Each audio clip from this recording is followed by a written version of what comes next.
ഉൽപ്പത്തി പുസ്തകം 9-ാം അധ്യായം 18 മുതൽ 29 വരെയുള്ള തിരുവചനങ്ങൾ. പെട്ടകത്തിൽ നിന്ന് പുറപ്പെട്ടവരായ നോഹയുടെ പുത്രന്മാർ ശേമും ഹാമും യാഫേത്തുമായിരുന്നു. ഹാം എന്നവനോ കനാന്റെ പിതാവ്. ഇവർ മൂവരും നോഹയുടെ പുത്രന്മാർ. അവരെ കൊണ്ട് ഭൂമിയൊക്കെയും നിറഞ്ഞു. നോഹ കൃഷി ചെയ്യുവാൻ തുടങ്ങി.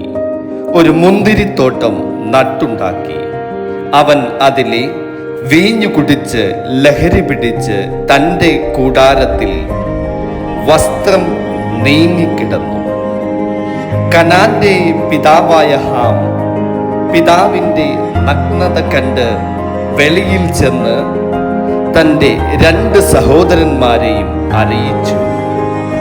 ശേമും യാഫേത്തും ഒരു വസ്ത്രമെടുത്ത് ഇരുവരുടെയും തോളിലിട്ട് വിമുഖരായി ചെന്ന് പിതാവിൻ്റെ നഗ്നത മറച്ചു. അവരുടെ മുഖം തിരിഞ്ഞിരുന്നതുകൊണ്ട് അവർ പിതാവിൻ്റെ നഗ്നത കണ്ടില്ല. നോഹ ലഹരി വിട്ടുണർന്നപ്പോൾ തൻ്റെ ഇളയ മകൻ ചെയ്തത് അറിഞ്ഞു. അപ്പോൾ അവൻ കനാൻ ശപിക്കപ്പെട്ടവൻ. അവൻ തൻ്റെ സഹോദരന്മാർക്ക് അധമദാസനായി തീരുമെന്ന് പറഞ്ഞു. ശേമിൻ്റെ ദൈവമായ യഹോവ സ്തുതിക്കപ്പെട്ടവൻ. കനാൻ അവരുടെ ദാസനാകും. ദൈവം യാഫേത്തിനെ വർദ്ധിപ്പിക്കട്ടെ. അവൻ ശേമിൻ്റെ കൂടാരങ്ങളിൽ വസിക്കും.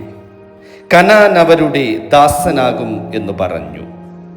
ജലപ്രളയത്തിൻ്റെ ശേഷം നോഹ 350 സംവത്സരം ജീവിച്ചിരുന്നു. നോഹയുടെ ആയുഷ്കാലം ആകെ 950 സംവത്സരമായിരുന്നു.